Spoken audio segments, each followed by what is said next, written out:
The boxing world was recently set ablaze with news that seemed almost too wild to believe. Gervonta, Tank Davis, and Shakur Stevenson, two lightweight superstars with a long history of bad blood, had teamed up for a training camp. The revelation came not through a press conference or official announcement, but via a cryptic Instagram story from Davis himself. He posted an old photo of the two in a gym, captioning it, "Two old friends meet again," followed by a string of laughing emojis. For fans who knew the contentious history between these two, the post was baffling. Were they trolling, or was something bigger at play? As speculation swirled, more details emerged, painting a picture of an unlikely alliance that could reshape the lightweight division. The lightweight division is arguably the most electrifying in boxing today, home to some of the sport's biggest names and most compelling personalities. Davis, with his devastating knockout power, and Stevenson, a defensive maestro, represent two contrasting styles that have long made them must-watch fighters. Their rivalry, fueled by years of verbal jabs and social media spats, has been a constant undercurrent in the division. Fans have clamored for a showdown between the two, but instead of a fight, they got news of a training camp collaboration. The question on everyone's mind, why now? Stevenson, in a candid interview, seemed as surprised as anyone about the arrangement. "He say he want to do a whole training camp with me and come to Colorado," Stevenson recounted, his tone a mix of confusion and amusement. "I don't know nothing about it. Coach Calvin know. Ask Coach Calvin. Maybe Calvin. You asking me? I don't know." His bewilderment was palpable, and he deflected questions about Davis's intentions, insisting he had no clue about the plan. "If he did, if I heard him, I would have said yeah, but I don't, you know," he added, shrugging off the idea that Davis had personally reached out. Despite his uncertainty, Stevenson didn't dismiss the idea entirely. Reflecting on their past sparring sessions, he admitted they had been productive. "If I'm being honest, sparring with me and him, it was like good work," he said. "Me and him, two smart fighters. I ain't going to say I felt like if it was a fight I won, but it was good work. He made me think, I made him think. Like it was good for both of us." This mutual respect, buried beneath years of rivalry, hinted at why the two might have decided to train together. Both have upcoming fights that demand their best performances, and what better way to sharpen their skills than by working with one of the few fighters who can match their talent? The news gained traction when one of Davis's gym partners tweeted about Stevenson's presence in their training camp, confirming what Davis's Instagram post had hinted at. Boxing fans, always eager for drama, quickly connected the dots. Both fighters have high-stakes bouts on the horizon. Stevenson is set to face William Zepeda, a dangerous Mexican southpaw, in what many consider the biggest test of his career. Davis, meanwhile, is preparing for a rematch against Lamont Roach Jr., who handed him a shocking majority decision draw in March, the most embarrassing result of his 31-fight career. The timing of their training camp suggests a strategic move. Each fighter hopes to borrow from the other's strengths to prepare for their respective challenges. Davis, known for his explosive power and aggressive style, has often been labeled a boxer-brawler. His ability to end fights with a single punch has made him a fan favorite, but his recent draw against Roach exposed vulnerabilities in his game. Roach, a crafty fighter, managed to neutralize Davis's offense, catching him off guard with counters and controlling the fight's tempo. Stevenson, watching from the sidelines, wasn't surprised. "I felt like Tank didn't understand or realize how good Lamont was," he said. "He kind of was sleeping on him. When things started coming back, it caught him by surprise." Stevenson even placed a bet on the fight going the full 12 rounds, a wager he won, proving his keen understanding of both fighters' abilities. For Davis, training with Stevenson offers a chance to refine his defense, an area where Stevenson excels. Often compared to legends like Pernell Whitaker and Floyd Mayweather, Stevenson's hit-and-don't-get-hit style is a masterclass in defensive boxing. His footwork, head movement, and ability to slip punches make him a nightmare for opponents. Davis, looking to avoid another lackluster performance against Roach, could benefit immensely from sparring with someone who forces him to think and adapt. Tank will be looking forward to working on his defense with Shakur's help, a source close to the camp revealed, though no official footage of their sessions has surfaced. On the flip side, Stevenson stands to gain from Davis's expertise in power punching and combination work. Despite his technical brilliance, Stevenson has faced criticism for lacking the knockout power to close fights spectacularly. Against Zepeda, a relentless pressure fighter with an 82% knockout rate, Stevenson may need more than just defensive wizardry to secure a statement win.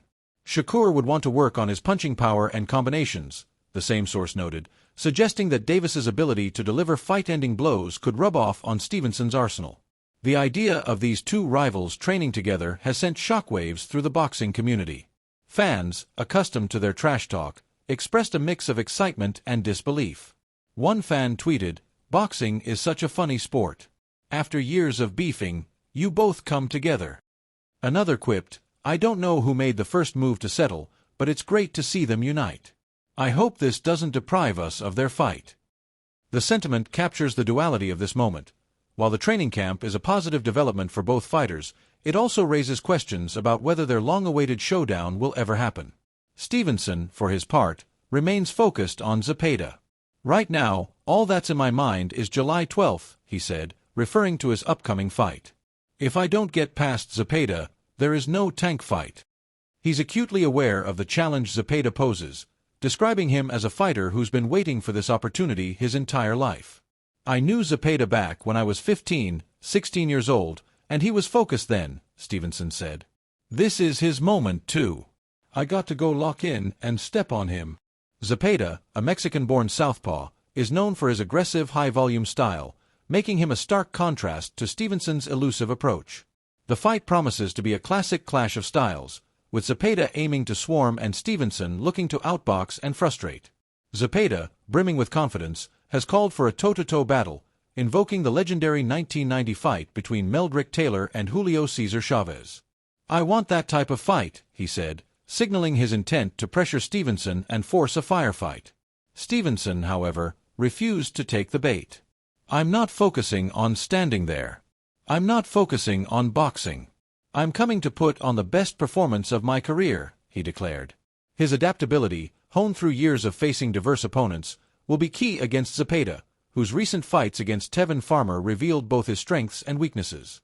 Farmer, a slick defensive fighter, managed to go the distance with Zepeda twice, exposing chinks in his armor that Stevenson is likely studying. While Stevenson prepares for Zepeda, his rivalry with Davis continues to loom large. The two have been circling each other for years, with Stevenson repeatedly calling out Davis as the fight he wants most. "I've been saying that for years," he reiterated, emphasizing that a showdown with Davis would be the most lucrative and high-profile fight of his career. However, Davis's recent struggles have complicated the narrative. His draw against Roach, coupled with rumors of a potential exhibition bout against YouTuber-turned-boxer Jake Paul, has raised questions about his focus. Stevenson didn't mince words when asked about the Paul rumors. "Tank disrespectful to the sport if he choose that over fighting with me," he told FightHub TV. "I'm the best fighter in the sport. He called cap on it. So if he's going to call cap, come prove it." The Jake Paul speculation adds another layer of intrigue to the lightweight saga. Paul, who was originally targeting a fight with Canelo Alvarez, shifted his focus to Davis after his plans fell through. Reports suggest the two were close to finalizing a deal, but Davis's draw against Roach derailed those negotiations. Paul, undeterred, recently claimed he's still working to make the fight happen, describing it as the biggest event of the year. However, the weight difference between the two would likely make it an exhibition rather than a sanctioned bout, a prospect that infuriates Stevenson. For him, a Davis-Paul fight represents a betrayal of boxing's integrity, especially when a clash with him, a legitimate top-tier fighter, has been in demand for years. Amid this drama, the lightweight rankings add fuel to the fire. Ring magazine recently listed Davis at number 1, Keyshawn Davis at number 2, and Stevenson at number 3, despite Davis's recent draw and Stevenson's unbeaten record. Stevenson, visibly frustrated, questioned the logic. "The guy at number 1 just had a draw his last fight," he said. "What are we talking about?" The rankings, combined with Davis's flirtation with Paul, have only intensified Stevenson's desire to prove himself as the division's best. As Davis prepares for his rematch with Roach, set for August 16th, Stevenson watches closely. He believes the fight is a dangerous proposition for Davis. "I think it's dangerous for him to go back in there and fight Lamont," he said. "I can see that going left for Davis, so he better be on his A-game." Stevenson's confidence in Roach stems from his own analysis of their first fight, where Roach's counterpunching and composure exposed Davis's overconfidence. Whether Davis can make the necessary adjustments remains to be seen, but a loss could derail the mega fight with Stevenson that fans have been dreaming of. For now, Stevenson's focus is on Zepeda, a fight that could elevate him to new heights. A dominant performance would not only solidify his place among the lightweight elite, but also strengthen his case for a showdown with Davis. "I'm coming to stand on business," he said, his words dripping with determination. As the boxing world watches, the unlikely alliance between Davis and Stevenson serves as a reminder of the sport's unpredictability. Two rivals, once at odds, have come together to push each other toward greatness. Whether their paths will converge in the ring remains uncertain, but one thing is clear: the lightweight division is as thrilling as ever, and its biggest stars are ready to shine.